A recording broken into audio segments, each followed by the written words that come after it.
stade a explosé. Le stade a explosé. Au fond des filets.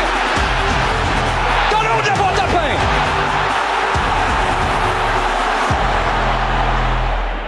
As-tu besoin de prendre une petite Sainte-Catherine, tire Sainte-Catherine, ou on peut commencer? La tire Sainte-Catherine, ça, c'est du fond de sac d'enfant aussi. Hein? Si tu avais faire un top 5 des bonbons qui restent dans le fond du sac de l'enfant, la tire Sainte-Catherine est là. Moi, je peux pas croire que chez nous, ce qui a fait ce top, top pas beaucoup, les caramels. Ah ouais, hein? Ils ont été laissés de côté. Je peux pas croire. Moi, c'est les deux choses. Il y a deux choses qui restent dans le fond du sac de l'enfant chez nous. C'est les Rockets. Ouais, ça, c'est pas... Les pilules, ouais, comme dirait l'autre. Puis, depuis 40 ans, je fais plus cette sorte de pilule-là. Et les Twix. Les Twix, je sais pas pourquoi, je pense que c'est le branding des Twix, c'est du chocolat. Ouais. Je pense que les Twix, leur branding pour les enfants est pas très bon aussi. Fait que si Twix nous écoute, opportunité d'affaires, on va vous remettre ça à mat. On va vous brander pour les jeunes. Là, on s'entend que le show est déjà commencé, là. On garde tout ça dedans. Vous écoutez Plein Axe, édition du 3 novembre, lendemain d'Halloween, lendemain aussi des élections électorales. Frédéric Laure avec vous, commentateur des matchs du CF Montréal sur Apple TV, en compagnie de... Olivier Brett, qui fait exactement la même chose pour le compte de RDS. As-tu gagné tes élections? Réponds pas. Non, mais toi viens-tu d'une famille, que ce soit ta famille aujourd'hui ou... Je viens d'une famille, effectivement. Là. Jadis. Ça se partageait-tu? Qui votait? Moi, chez nous, ça n'a jamais été partagé. Non, pas vraiment. Non, on est très secret là-dessus. Ouais? Ouais, très secret là-dessus. Mais pas très secret, non. Tout le monde vit bien avec ça? Ouais, non, mais je pense qu'il y avait une discussion saine, mais oui, c'est un acte, je vais dire intime, c'est un peu fort, mais oui, c'est un acte privé. Parce qu'en même temps aussi, mais moi je le garde, j'essaie de le garder le plus privé aussi, même avec des amis. Ouais. Puis même avec toi, on en a parlé déjà parce que je veux essayer d'être un citoyen qui est capable justement d'embrasser quelque chose de différent aussi. En même temps, je pense que tu dis à ta blonde, j'espère. Ouais. Ben, je lui dis aussi, écoute, encore là, on vieillit. Après plusieurs années ensemble, il faut savoir embrasser différemment. Non, mais j'ai pensé à toi parce qu'on a fait des blagues, puis j'ai pensé à certaines personnes, tu vas me dire qui sommes. On le voit sur les médias sociaux, comme quoi le CF Montréal était victime notamment de cette administration-là. J'ai hâte de voir. On est le 3 novembre présentement. Reparlons-nous 6 mois ou 1 an plus tard, à savoir à quel point ce changement de gouvernement, ce changement de leadership à l'Hôtel de Ville de Montréal va changer les choses pour le CF Montréal. On a-tu le droit? Ça reste à voir. On va avoir un invité. Tout à l'heure, la première fois qu'on accueille un invité ici, on dit-tu c'est qui là, ou on fait traîner ça? On peut le dire? Ah oui. Parce que tu rapport avec les élections municipales? Oui, j'allais dire, on peut-tu recevoir un lobbyiste ici? Paul Wilson, y a-tu le droit de venir nous jaser un peu de comment il va faire ça, les relations? Faudrait l'inscrire dans notre registre des lobbyistes. Il va signer le livre d'or, vas-y. Ah non, je voulais juste dire, c'est mon côté citoyen qui parle, là, puis Allez voter. Non, je trouve qu'on est en manque de sophistication. Ces élections municipales-là ont fait ressortir le fait qu'on manque de sophistication en tant que société. On a parlé beaucoup dans cette campagne-là, les thèmes à Montréal. Moi, je suis montréalais, donc c'est ça qui m'a T'es de Saint-Jérôme. Saint-Jérôme aussi, c'est passé. J'y reviens à un autre à Saint-Jérôme. Transport, itinérance, logement. Puis à dessein, là, je fais itinérance et logement, je les divise. C'est 3 trucs qui ont rythmé la campagne municipale alors que c'est des départements où la mairie de Montréal n'a pas nécessairement une tonne, n'a pas les coups des franches aussi. Ce sont des enjeux provinciaux et fédéraux, puis même internationaux, si on va plus loin. Mais j'ai trouvé ça un peu plate, que ce soit les thèmes principaux de cette campagne-là. J'ai trouvé que, justement, il n'y avait pas beaucoup de choses là, sur lesquelles on pouvait vraiment avoir un vrai débat et se rapprocher directement. C'était seulement en surface en disant piste cyclable ou pas. Puis, ce que j'ai aimé, par contre... Ça manquait de geyser, mettons. Oui, mettons. Puis, en tout cas, c'était mon côté citoyen. On manque de sophistication, puis ça va... tout le monde est coupable, notamment aussi les journalistes que je défends souvent, les journalistes aussi, ou les omni-commentateurs aussi, en ce sens-là. Tu sais ce qui est sophistiqué? Quoi? Ah, Carlsberg, hein? Probablement. Je trouve ce qui m'a réjoui aussi, c'est que la vieille façon de faire de la politique, je l'ai vu dans plusieurs autres... ça sort, hein? La Carlsberg est sophistiquée. Moi qui essaie d'en boire, ça l'est un peu moins. Dans plusieurs autres municipalités, c'était le cas à Montréal, c'était le cas à Longueuil. Je pense que ça a été le cas aussi à Saint-Jérôme aussi. La vieille façon de faire de la politique, c'est-à-dire un peu sur le pied avant, agressif, attaquer, camper dans son parti. Je pense que les gens ont entendu, puis on est dans une ère au niveau municipal, justement, de collaboration plus que de fief puis de guerre de clocher. Ça m'a interpellé hier dans la soirée électorale. Voilà. Parlant de old time, Nick DeSantis, on fera un montage. Non, c'est pas plate. Écoute, on a des intérêts qui dépassent le soccer pur et simple. Notre entretien avec notre invité tout à l'heure, Mathias Brunet, qui va venir faire un tour, nous parler de moments. Tu sais, Mathias, là, ça passe sous le radar un peu. Mais il a été impliqué de près ou de loin avec des moments quand même assez importants dans l'histoire du soccer à Montréal. Il va venir nous parler de ça parmi autres choses. Mais tu parlais de faire comme dans le temps en politique. On fait comme dans le temps au Supra. Ancien joueur. Ben ouais, on fait ça vintage Supra. au Supra. Nick DeSantis, qui a été nommé au cours de la dernière semaine, il y a eu plusieurs nominations. Le coach a été nommé, Nick Razaghi. Le directeur sportif a été nommé, Matteo Cabanetes. Et Nick DeSantis nommé comme conseiller exécutif. C'est quoi la différence entre un conseiller exécutif et un conseiller tout court? C'est comme mettre gourmet à la fin de quelque chose, genre, c'est juste plus relevé. La différence, c'est exécutif, mon gars. OK, merci. Et membre du conseil d'administration. D'abord, on s'entend que comme les Roses l'ont fait, parce que Nick c'était pas annoncé aussi publiquement, si c'était annoncé tout court. Mais Nick a été important dans la mise en place de la structure aux Roses de Montréal. Je pense qu'il soit impliqué avec le Supra, c'est l'évidence même, surtout avec sa proximité avec Rocco, là, que Nick, Rocco Placentino, qui est le président du Supra, pour ceux qui ont raté cet épisode-là. Nick a coaché Rocco, etc. Moi, la seule chose, puis je suis curieux de t'entendre sur sa présence déjà là, puis la contribution qu'il peut avoir. Moi, le seul petit bémol que j'ai, parce que je trouve que sa présence fait tout le sens du monde, c'est le titre.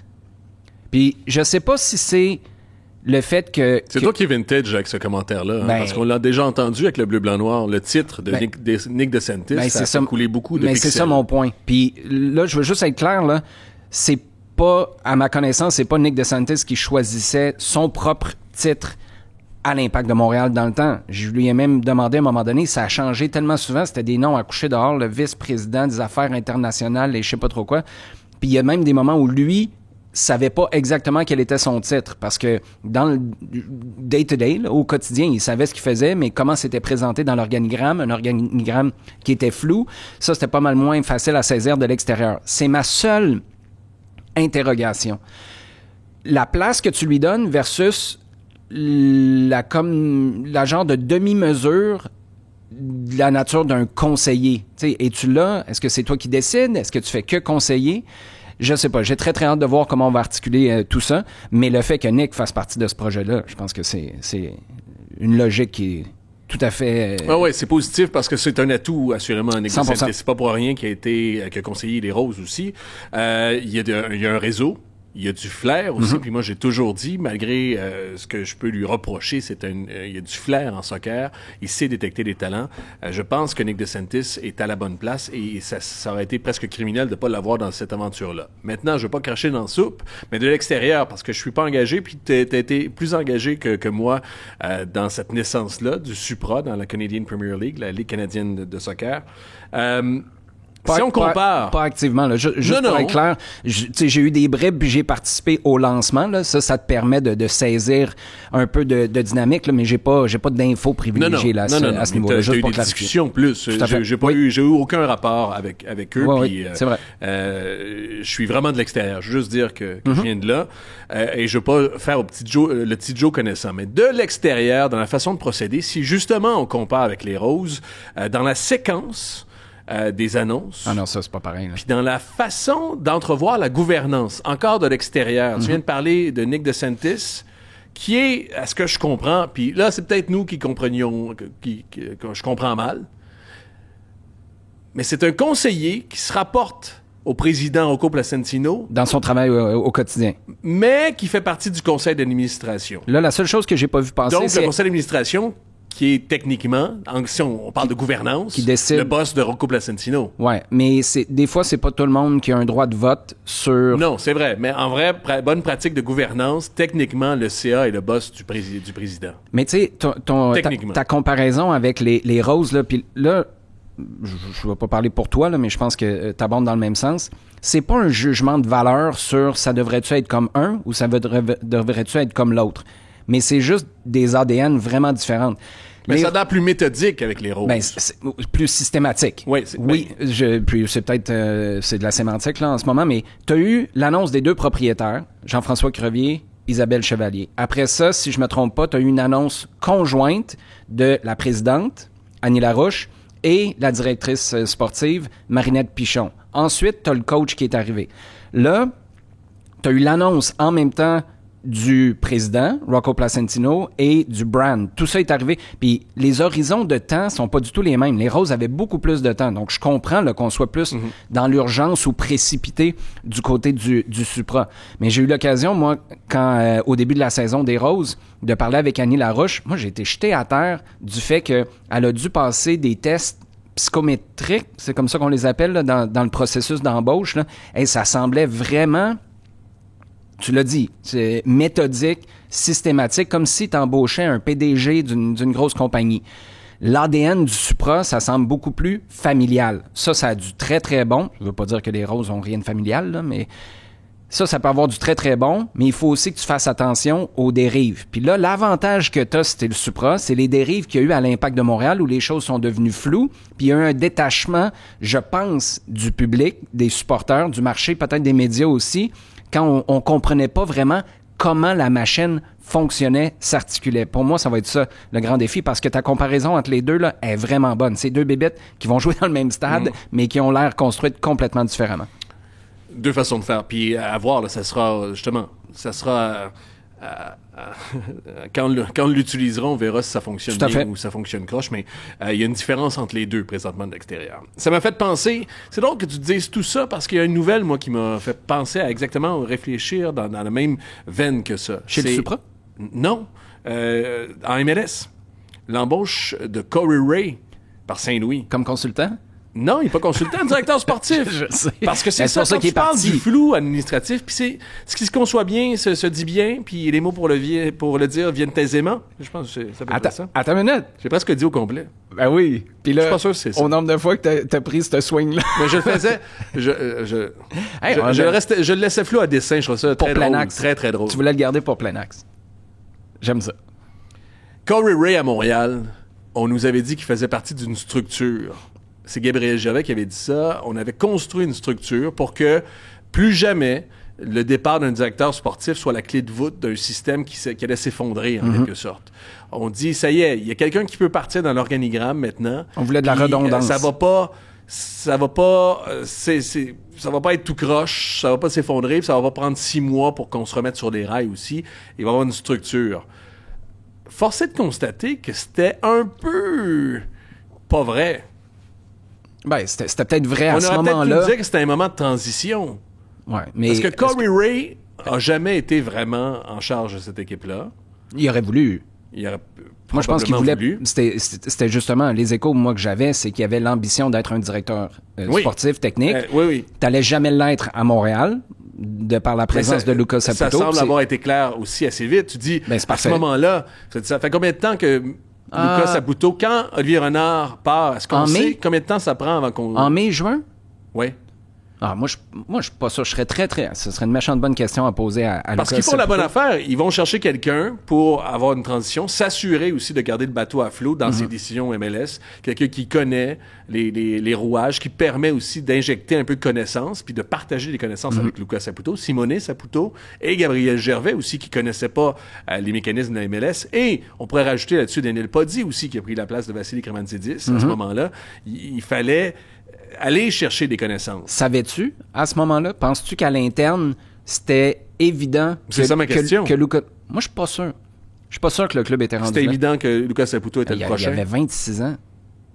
sais, je veux dire, ça faisait 2 minutes et demie là, qu'il était là. Je comprends, tu me diras, il est arrivé à 27 finalement, puis ça faisait 5 minutes et demie qu'il était là. Mais je serais très curieux de savoir à quel point... Parce que c'est vrai que, tu sais, je parlais de redondance tout à l'heure. Ce que Gabriel Gervais a dit, là, essentiellement, c'est que on veut pas que la prochaine personne qui est en place, si elle décide de partir avec son ordinateur, à part avec le savoir institutionnel de la place. Ce qui est arrivé quand Olivier Renard et Vassili Krimanzidis sont partis. Donc, ça, je pense que comme réflexion de président, là, parce qu'à ce moment-là, Gervais était directeur sportif par intérim, mais comme chef d'entreprise, c'est très, très intelligent de faire ça comme ça. On veut des doublons, on veut que quelqu'un soit capable de pallier à l'absence de l'autre ou aux angles morts de ses collègues. Est-ce qu'à ce moment-là, tu savais que Luca Saputo s'en venait pour être le boss du département sportif? Moi, je suis pas certain parce que je pense que Corey Ray serait parti beaucoup plus vite que ça. Je pense que c'est mon feeling de l'extérieur. Ça a évolué vers ça. Puis là, cette théorie-là ou cette façon de réfléchir-là avec de la redondance, puis ben t'en as besoin, mais Luca Saputo, il s'en va où? As-tu l'impression que les pratiques ont été pérennisées en quelque sorte maintenant? Si Luca Saputo s'en va et Simone Saputo... Je le sais pas, mais pourquoi... Ils s'en vont avec leur ordinateur. Ils s'en iront pas. C'est ça mon point, c'est que cette réflexion-là il faut que tu te pades contre un Olivier Renard qui, à tout moment, peut s'en aller ou se faire sacrer dehors. T'es pas obligé de réfléchir comme ça. Contre un directeur sportif qui est pas le fils du propriétaire. Ben oui, c'est ça la grosse différence. C'est que Luca Saputo va s'en aller où? La prochaine étape... Non, mais structurellement, c'est bon, mais ma question, c'est est-ce que ça a été fait? Ultimement? Toi, tu parles des pratiques. En ce moment, oui. Ben, que ce soit fait ou non, je pense que cette réflexion-là... Parce qu'Olivier Renard... parce que là, ce qui a été fait, là, c'est qu'on travaille mieux avec Bologne. Ouais. Parce que Luca Saputo connaît Bologne, puis il y a Saputo dans son nom aussi. Olivier Renard travaillait pas super bien avec Bologne pour plusieurs raisons. Ego, tu travailles mieux protection. Avec Bologne. Thomas Gillier, c'est bien. Moi, j'attendrais de voir. Je pense que t'as les moyens, là, puis c'est moins menaçant de travailler avec Bologne. Parce que moi, je suis un directeur sportif, là. Mon point, c'est si tu remplaces Luca Saputo par Olivier Renard 2.0, par Corey Ray, par Nick DeSantis qui revient, est-ce que cette structure-là, justement, est-ce que ça a été une réussite? C'est seulement ça ma question. C'est trop tôt de pour Corey Ray ça. à plus Corey Ray, est-ce qu'on a assez bien travaillé pour faire ce qu'on nous avait dit qu'on voulait faire? C'est-à-dire une structure, puis s'assurer que ça soit pas une structure qui inclut une clé de voûte, c'est-à-dire que si tu l'enlèves, tout s'effondre. Moi, l'affaire, c'est j'ai le feeling qu'on donne trop d'importance à Corey Ray. Je veux dire, on y a jamais parlé. Puis je dis pas qu'il a rien fait, là, mais t'es capable de me dire qu'il a fait quoi? Je suis pareil. Non. Il était quand même dans la structure. Oui. Puis moi, je vantais le fait que c'était une structure inédite. Gabriel Gervais y était aussi, là. Puis Gabriel Gervais avait pas d'affaires là. Ben oui, mais en même temps, dans la structure qui était en train de...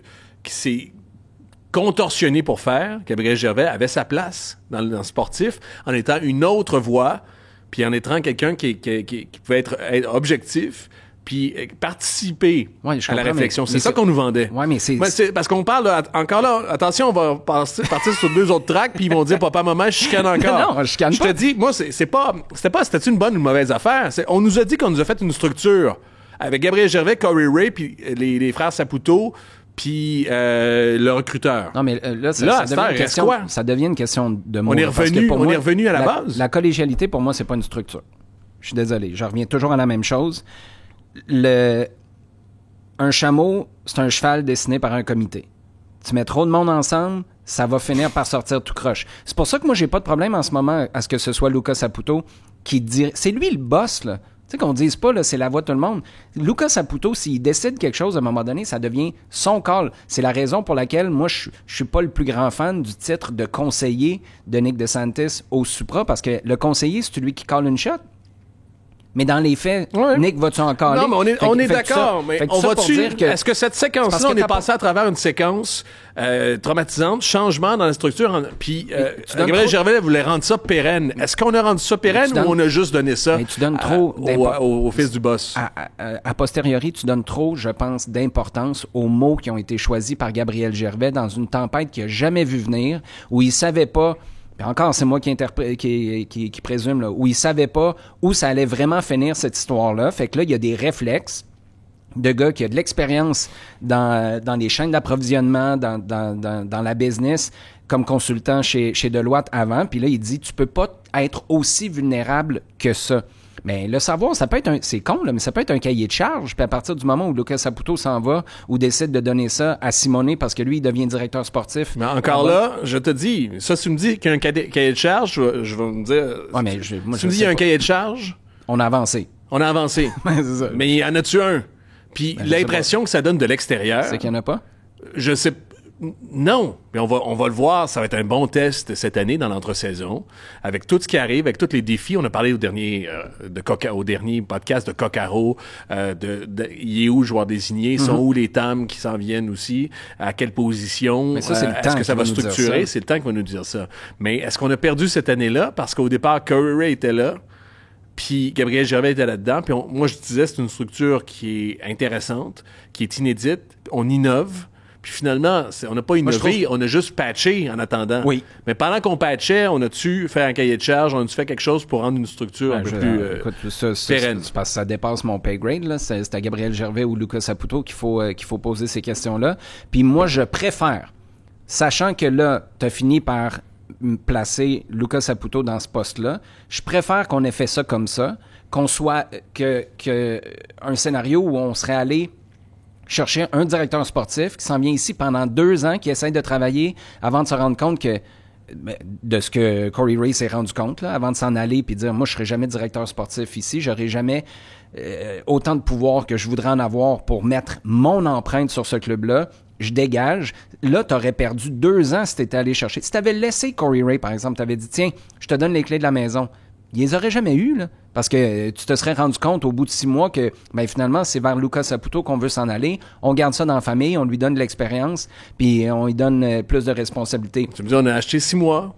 C'est ça mon point? Oui, mais ce que je veux dire, c'est que ça acheté 6 mois pour un jeune directeur sportif en progression. Oui, mais tu aurais aussi pu perdre 2 ans. Tu aurais pu offrir plus de clarté pendant ces 6 mois-là, puis dire, bang, on met quelqu'un d'autre, pour au final, 2 ans plus tard... Oui, mais tu dis ça, oui, mais le contre-argument, ça va être, pendant 2 ans, il y a un gars qui structure toute l'affaire. T'as raison. Puis tu le dégommes pour le donner le jouer à quelqu'un d'autre. Okay. Mais les odds que ça arrive, là. Je veux dire, bref. Je tenais d'en parler, là. Je veux parler des séries de la MLS. Vas-y. Penses-tu que les gens qui suivaient les Blue Jays, comme ta blonde, là, qui suit les Blue Jays, ma mère, qui était une fan des Jays. Pour vrai? Je te jure. Samedi soir, genre? Ou... Non, depuis les séries. Okay. Non, c'est la blague, d'ailleurs, à la maison. Je lui envoie souvent, tes Jays ont perdu, je m'excuse. Penses-tu qu'ils vont suivre les Whitecaps de Vancouver? Non. Oh, t'as pas réfléchi. Hein? T'as pas réfléchi 2 secondes. Ben non, parce qu'il y a d'autres clubs canadiens. Je veux dire, les fans du CF Montréal, les fans du Toronto... Il n'y en a pas d'autres en série, par contre. Non, en série. Mais le baseball, c'est ça la différence. Moi, ça me fait halluciner un peu que les gens soient étonnés que les gens se rangent derrière les Blue Jays quand on est au Québec. Ouais. Mais la seule grosse rivalité Montréal-Toronto, là, c'est Québec-Ontario. C'est Montréal-Toronto, là, à cause des équipes de soccer, à cause des équipes de football, à cause, évidemment, du hockey. Mais le reste de la province, là, il y a une équipe de balle au pays. Tu te ranges derrière eux. Bref, non. Comme si tu t'es rangé derrière les Raptors. Exactement. Fait que tu te rangerais pas derrière le Toronto FC. Te rangerais-tu derrière les Maple Leafs? Ben... Non, mais c'est ça que en série, Maple Leafs contre Vegas. Non. Mais peut-être que je prendrais une perspective canadienne, mais je serais détaché. Là, ce serait, tu choisis ton poison, là, dans le fond, là, tant qu'à pas être là. Vancouver, LAFC, ça va vraiment être intéressant. C'est une des seules qui est confirmée aussi parce que le premier tour n'est pas fini. Thomas Müller contre Son. Ça va être... la MLS se frotte les mains de ce côté-là aussi. Puis en même temps, tu te dis pas, je pense c'est la preuve, je veux juste dire... C'est la preuve que la MLS continue à avancer. C'est que c'est pas... que je te dis ça, Thomas Müller contre Son, tu dis comme... Cool. Tu dis pas... c'est pas Messi contre... Non, mais tu dis pas c'est 2 anciens, c'est pas 2 qui sont sur le bord de la... sont aux soins, c'est pas 2 joueurs de soccer qui sportivement sont aux soins palliatifs là, du sport, j'entends. Puis c'est vraiment une opposition de style, possession contre contre-attaque. Mm-hmm. D'ailleurs, le LAFC, on parle de structure, on parle de gestion de club aussi. On s'est souvent demandé pourquoi Olivier Giroud fonctionnait pas au LAFC. C'est assez clair quand tu les vois Tu jouer. ta réponse, là. Mais non, mais le gars, c'est pas un gars qui va jouer en contre-attaque, là. Denis Bouanga, ça va-tu vite avec Son, mon gars? Pourquoi? Puis Denis Bouanga, c'est un super joueur. Pourquoi ça fonctionnait pas avec Olivier Giroud? C'est assez clair aussi. Ouais. Le gars, fallait qu'il... Premièrement, c'est pas une équipe qui sente tant que ça. C'est une équipe qui est constamment dans la contre-attaque. C'est pas Bref, toutes les qualités d'Olivier Giroud. Puis d'ailleurs, je pense que c'est assez clair que c'est pas la direction sportive de cette équipe-là qui est allée chercher Olivier Giroud, mais bien le président, bien la Ligue aussi. Il y avait l'occasion d'aller chercher un autre Français aussi, un gars qui a gagné la Coupe du Monde. Vraiment, là, Vancouver, LAFC, je vais regarder ça. Moi, je souhaite une chose à Vancouver, c'est que Tristan Blackman, parce que je faisais le match samedi soir, qui a été écouté, mon gars, là, à RDS 2, pendant que le Canadien et les Blue Jays jouaient un match numéro 7. Vous avez pété des scores? FC Dallas, Whitecaps de Vancouver, mon gars, là, out of the park. FC Dallas. Il faudra faire un classement des équipes les moins sexy en MLS. Je pense que le FC Dallas est probablement... Pas loin de San Jose, mettons. Quoique j'adore Peter Moussa, très, attaquant, très bon. Extraordinaire saison, bref. Là où je voulais en venir, par contre, c'est que Tristan Blackman, qui est défenseur de l'année, était du voyage, s'est entraîné en solo, faut qu'il revienne. Parce qu'ils ont été exposés solides, Vancouver, en défense. En contre-attaque, Peter Moussa aurait pu les passer dans la mythe. Mais ils n'ont plus personne en défense. Ben, c'est ça mon point. Il faut que Blackman revienne. Là, c'est 3 semaines avant le début avant les demi-finales de l'Ouest. Ça presse. Il faut qu'ils reviennent, sinon ils sont dans le gros trouble. Ils vont être capables de faire le travail à l'autre bout du terrain. Mais défensivement, moi, je pense que tu te fais détruire par LAFC. C'est drôle parce Blackman ne revient pas. Ça fait penser. Tu sais comment c'était Sorensen, l'entraîneur de Vancouver, c'est mon choix pour l'entraîneur de l'année. Tu regardes cette équipe-là, puis ça me fait penser à Wilfred Nancy. Tout le monde a de l'air bon, à un moment donné. Ouais. Ralph Priso, qui est un milieu de terrain, qui a été utilisé aussi right back avec le Toronto FC, est maintenant rendu à Vancouver. Défenseur central. Il est défenseur central. Il a marqué d'ailleurs pour faire 1-1 à la fin. Écoute, c'est pas devenu un super bon joueur. Non, pas devenu. Ça reste un joueur de profondeur. C'est un MLS. Mais avec la confiance, avec la qualité qu'a cette équipe-là, le gars, comme on dit en bon français, ride the coattail. Ouais. Il est emporté par tout ça. Puis comment ça fait boule de neige quand quelqu'un joue bien, quand l'entraîneur est positif, quand ça fonctionne. En tout cas, bref.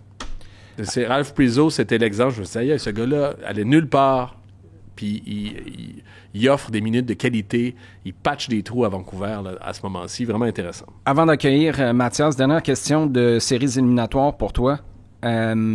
Canadien en 7. Lionel Messi, c'est 1-1, là. Miami, Nashville. Si Messi est éliminé pour la 2e année de suite au premier tour des séries, c'est une bonne chose pour la crédibilité de la Ligue ou c'est catastrophique pour la visibilité de la Ligue? Tu choisis quel côté? Ben, ni un ni l'autre. Ni un ni l'autre, c'est pas que... non, moi, j'ai pas de réflexion parce que je pourrais t'inventer une réflexion puis je vais le faire dans quelques secondes, OK? Aura les pâquerettes, c'est sûr que la finale va être plus écoutée si c'est Lionel Messi et plus couverte aussi par les médias. Fait que juste au niveau du marketing, ça serait bien que Messi soit en finale, puis c'est probablement ce que Don Garber pense. Souhaite. Et, oui. Ben, souhaite. Je sais pas si c'est un... En tout cas, bon. Encore là, ça va être sémantique, là, mais... qu'il soit ou qu'il soit pas, ça change... Pour moi, ça change rien. Je vais pas en tirer de conclusion. Il a pas marché sur la MLS depuis le début. L'année passée. Oui, mais en même temps, il a perdu en série. C'est difficile d'être en série. Ça va juste... Puis c'est ça, là, je construis une opinion en direct. Ça va juste montrer que la MLS Cup, c'est vraiment difficile. C'est un trophée difficile à gagner. Mais ça va pas rendre cette MLS Cup en disant « Wow, c'est le trophée le plus difficile à gagner sur la Terre. » C'est juste un format éliminatoire. C'est difficile d'aller au bout. Puis c'est surtout dans les circonstances, avec un break international entre les deux, encore une fois cette année. Mais moi, je pense que ça rend...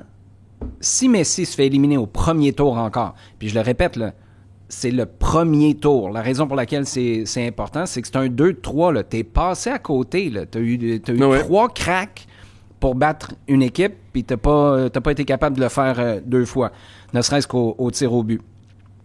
Moi, je pense qu'avec ce format-là, surtout, pas la formule qu'on avait dans le temps d'aller-retour ou de match à élimination directe, je pense que ça donne une valeur plus importante au trophée. Que Messi y arrive pas. Ça donne une valeur plus importante à ce que Beckham a été capable de faire. Puis ça veut pas dire que je mets pas les deux dans la même catégorie. Là. Messi, Beckham a une super carrière, là, mais il est 14 coches au-dessus. Sauf que dans le contexte de l'histoire MLS que t'écris, oui, je trouve que gagner la MLS Cup, ça devient encore plus prestigieux si Messi, Busquets, Suarez, Alba se sont plantés 2 fois plutôt qu'une en 2 ans au premier tour. Ça crée une distance entre les équipes MLS puis le trophée. C'est à partir du moment où tu rentres en série, là, ça te montre que tu n'as aucune espèce d'idée. Puis c'est pas parce que tu as le meilleur amassé de joueurs que tu es capable de faire la job dans les séries. Moi, c'est ça que je dispute exactement, le meilleur ramassis de joueurs. Ils n'ont pas nécessairement le meilleur ramassis de joueurs, puis ça demeure une équipe. Ouais. Puis moi, c'est ça que ça me dit sur le soccer, c'est foncièrement un sport d'équipe, contrairement à plein d'autres sports, probablement. Puis pendant que tu parlais, je pensais à Messi au PSG. Mm-hmm. Messi n'a pas gagné la Ligue des champions avec le PSG, puis Mbappé non plus, tu sais. Puis les deux ensemble non plus. Mm-hmm. Puis on aurait pu dire que c'était à un certain moment le meilleur ramassis de joueurs, justement. Mais ça a-tu rendu le succès du PSG quand c'est arrivé plus prestigieux? Moi, je pense que oui. Parce que tu te rends compte à quel point ce que tu viens d'être capable de faire, d'autres encore plus talentueux n'ont pas été capables. Bref, ça, j'ai très, très, très hâte de voir ce que ça va donner. Moi, je trouve que ça nous a rappelé, puis si on vient au PSG, c'est que ça demeure un sport d'équipe aussi, ultimement. Mm-hmm. Puis que, voilà. Intéressant. Penses-tu qu'ils vont passer? Moi, je pense qu'ils sont out. Tu penses? Ils se font, Moi, je pense qu'ils se font sortir. Parce qu'en même temps, Miami à domicile était au-dessus de Nashville. Oui, je sais. Moi, j'ai insisté... Ils ont été largement au-dessus. Oui, j'ai insisté pour... Justement, c'était mon hot take en disant que Nashville n'avait pas si mal joué au premier match contre Miami.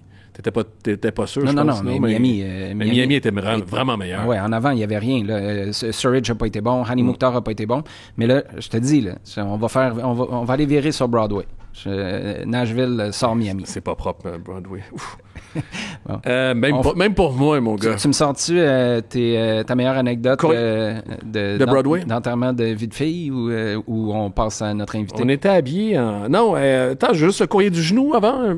C'est-à-dire tous les commentaires qu'on a eus sur YouTube la semaine dernière, rapidement.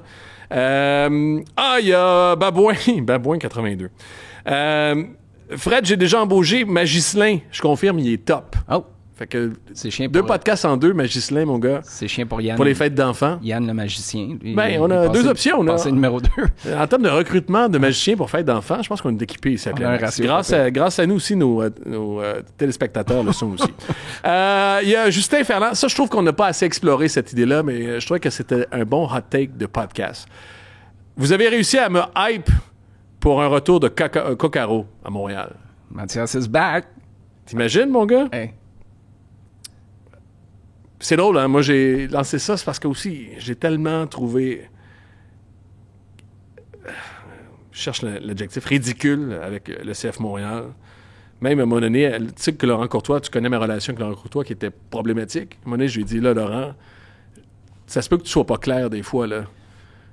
Mais ça se peut pas que tu sois à ce point-là pas clair. Ce gars-là, mon gars, il comprend pas le français ni l'anglais, c'est sûr, puis ton espagnol doit être tout croche. Il a ri à ce moment-là. Puis ça aussi, puis on va peut-être revisiter ça, mais est-ce que Jaime, c'est un 10, un ailier gauche, ou est-ce qu'on va chercher le joueur désigné, parce qu'il devrait avoir un joueur désigné avant le début de la saison, ou d'ici le début de la saison. Les joueurs TAM aussi, on va les chercher où? Lui, Will Foot, il dit Jaime, c'est un 10 pour lui. OK. Le joueur désigné, on va chercher un 8, c'est-à-dire à la place probablement de Longstaff. Nous, on a mis dans la hiérarchie. Tam, un ailier gauche, puis un 9, comme tu suggérais aussi, c'est-à-dire la profondeur avec Owusu. Et de défense centrale puis latéral gauche là, avec du gamme. Les attaquants, c'est qui? Owusu. C'est tout? Tam, okay. Un joueur avec l'argent d'allocation ciblé. Ouais. Qui va être la profondeur, ou du moins qui va avoir il va avoir une doublette en avant. À suivre. Parce que tu l'as convaincu pour le numéro 9. Voilà. J'étais-tu hypé, moi, pour Coccaro, un peu? C'est big time. Yeah, Mais big time. reste entre les 6 mètres. C'est juste là qu'il faut que tu restes. Ouais, c'est ça. OK. Non, mais fais-y un... Ça, je t'ai dit. Non, mais je t'ai dit Une corde, une cordelette, Non, non, quelque tu lui mets un collier avec un buzzer, là, puis à toutes les fois, il s'en va trop dans le couloir. Là, puis toute l'affaire va être ketchup. Bon, on est prêt? Est-ce que c'est l'heure d'accueillir? On accueille Mathias. Mathias, bienvenue chez nous / vous. Ben oui. Ben oui, chez nous, chez vous. Grand studio Mais Pas mal, hein? au royaume de la Carlsberg. T'es dans notre pub, oui. Ben oui, on t'a servi. Tu vas voir, elle est très bonne. Sans Ouais, alcool. j'ai pris de la sans-alcool. Tu sais bien, on est ça même. Jamais d'alcool en ondes. Non? Jamais. Ni avant, ni pendant. Ça, c'est après un fiasco Non. de fait vécu? C'est après un fiasco de quand même beaucoup de gens qui ont perdu des jobs ou des trucs sur Twitter ou ouais. dans les balados. Je suis d'accord. Non, moi, ça fait 15 ans que je fais ce métier-là Ouais. devant un micro. Puis 2 fois, puis je me rappelle, 2 fois, j'ai bu une bière avant ou j'ai bu oui? quelque chose avant. OK, de nature joyeuse, parce que des fois, on dirait que t'es...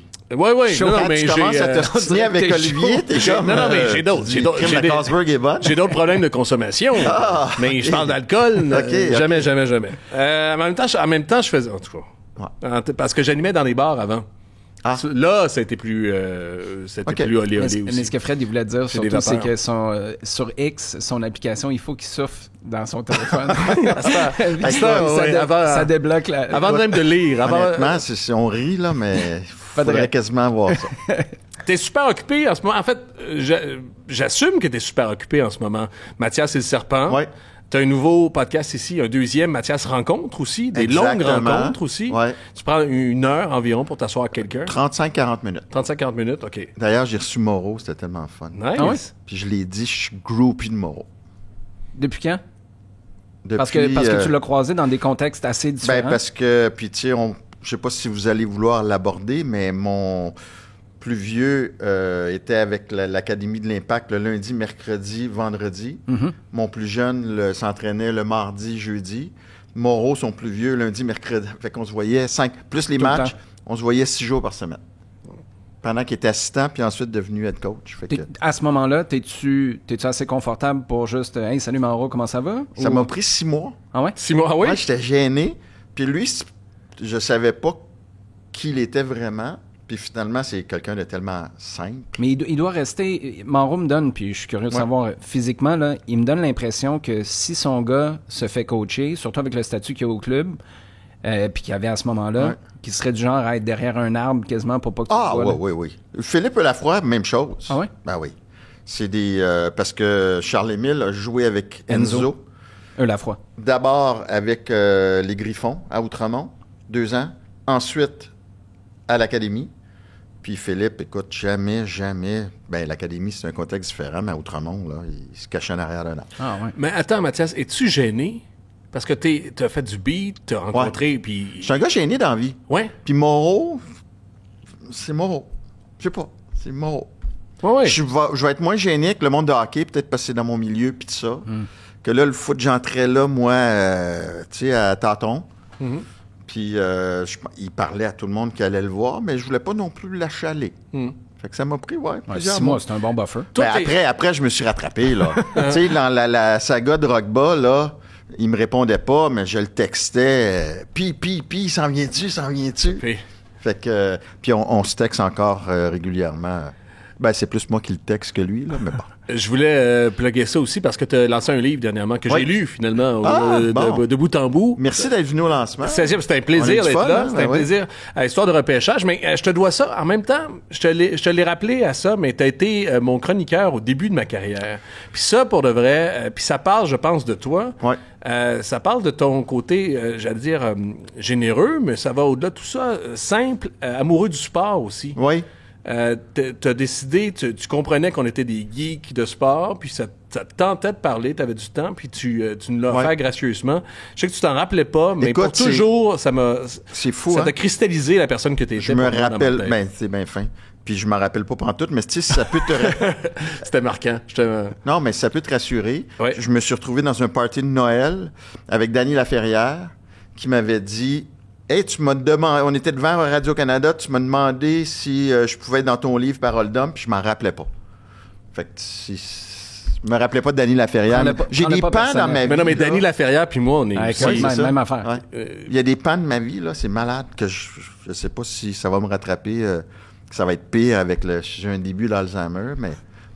Ça s'en vient. J'ai plein de pans de vie qui Est-ce que tu as déjà pensé couvrir du soccer? Écoute, j'ai déjà couvert du soccer. Eh bon. Ah oui? Ça sonne comme le vert et or de Sherbrooke contre... L'Impact, Ah oui? au Centre Robillard. Eh boy. Et écoute, Stéphane Banfi était... Ah oui? Écoute, je connaissais rien. Au com de l'Impact. Comme aujourd'hui, je connais pas grand-chose. J'aime ça. Je connais pas grand-chose, mais au Centre Robillard, je couvrais des matchs.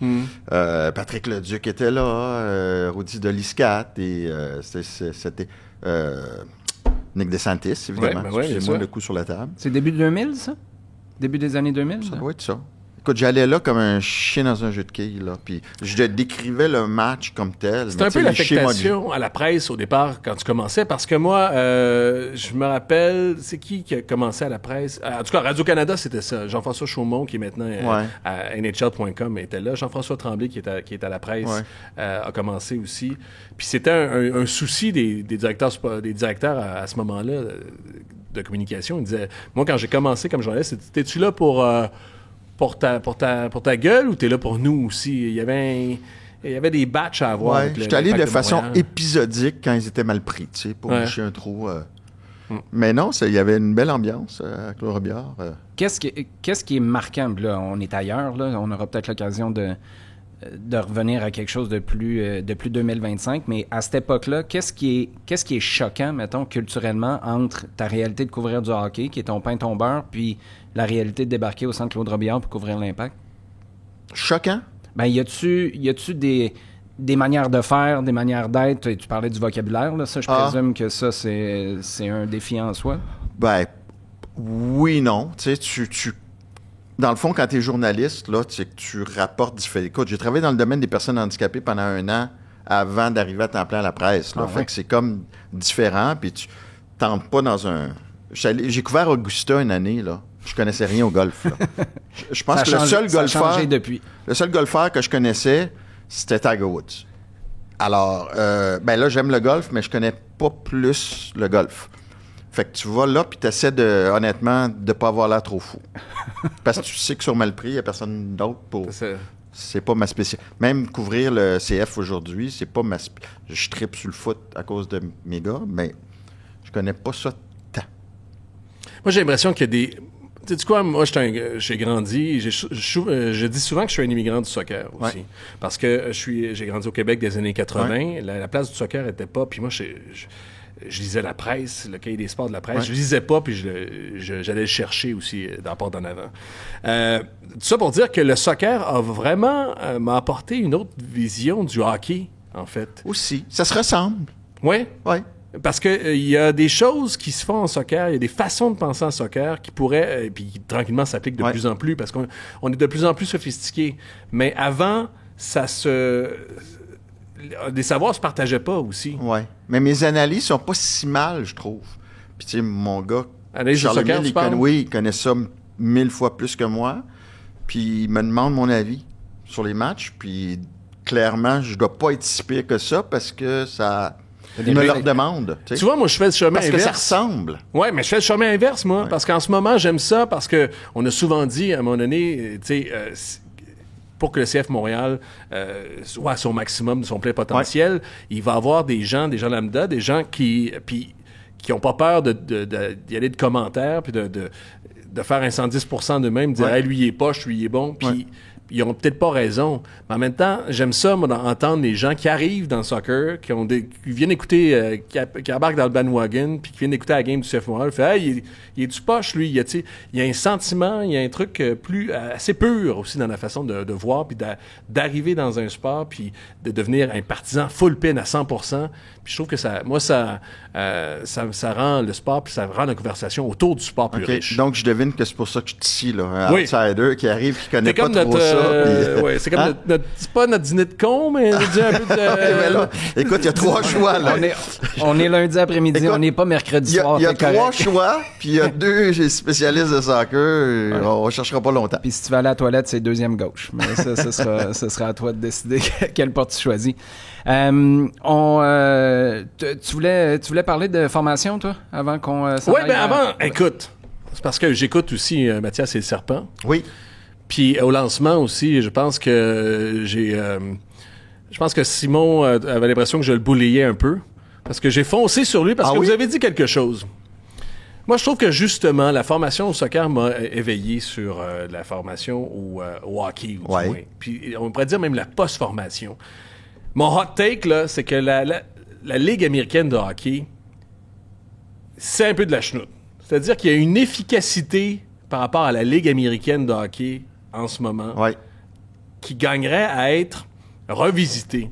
Regarde, prends le Canadien. Il y a combien de gars qui sont passés en ce moment, des bons joueurs de cette équipe-là, qui sont passés par la AHL? J'essaie. Puis là, C'est comme ça partout en passant. Là. ouais. Ouais, Non, c'est dans ça la reste Ligue. limité, là, ouais. Exactement. Ouais. Puis il y a un repêchage de 10 tours. Ah non, maintenant 7 tours. Ah, mais ça, c'est la nature de la Ligue aussi. Là. T'en as Mais une non, mais Ligue justement, nationale. il y a un truc à briser, je pense aussi. Dans la formation, dans la post-formation aussi au hockey, il y a quelque chose qui va falloir, qui pourrait repenser au profit du sport. Moi, écoute, je vais jusque-là, là. Mais il y a des talents qui... Est-ce qu'il y a des talents? Ben, qui je pense vont que c'est mourir différent en avec le NHL? soccer. Je pense que c'est différent du soccer. Parce qu'au hockey, t'es repêché, puis ça fond... ben là, tu retournes dans les rangs juniors, tu retournes en Europe. Soccer, à 17-18 ans, tu vas où si ça marche pas? Tu sais? C'est parce que la différence... T'as pas de c'est club la- junior.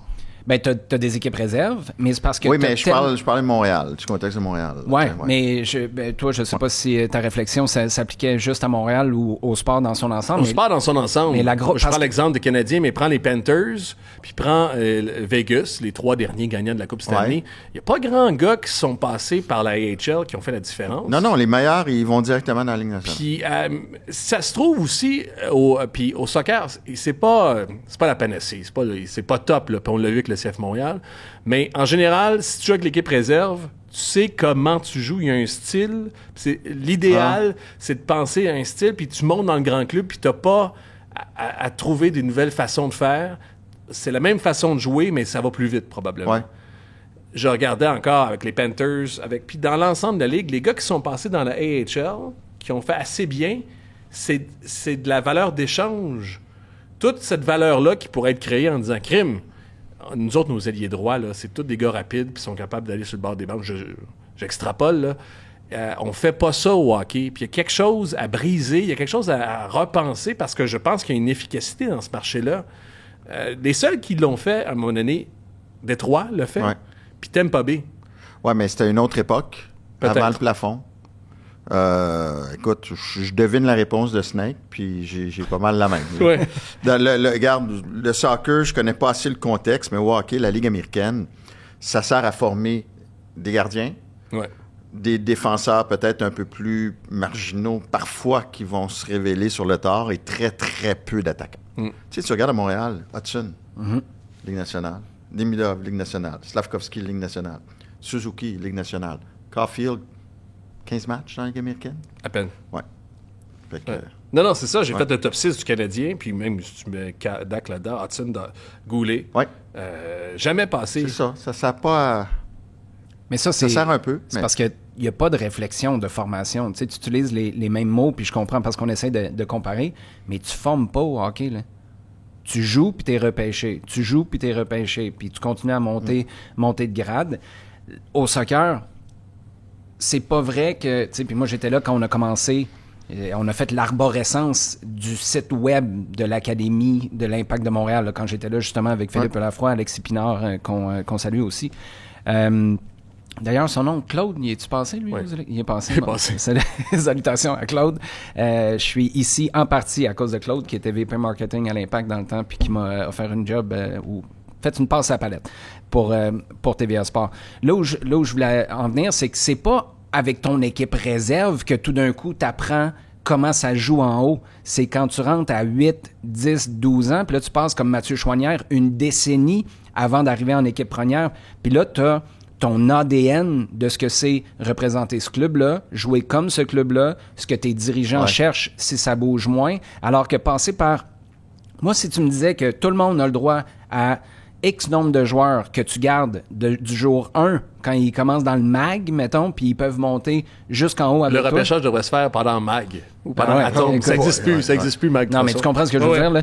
C'est le gars des Flames de Limoilou qui te parlait, là. Mais si ça fonctionnait comme ça, là, tu pourrais peut-être avoir un pipeline à côté, puis c'est là où ça deviendrait intéressant, puis je sais pas si on s'en va trop, mais mettons pour les late. Si tu avais un autre pipeline à côté, une autre façon complètement différente de former, là, qui passe pas par les rangs juniors nécessairement, mais que tu as le contrôle, tu as le plein contrôle de A à Z, ben là, tu as peut-être des équipes qui seraient capables de... Je parle au hockey, là. Ouais.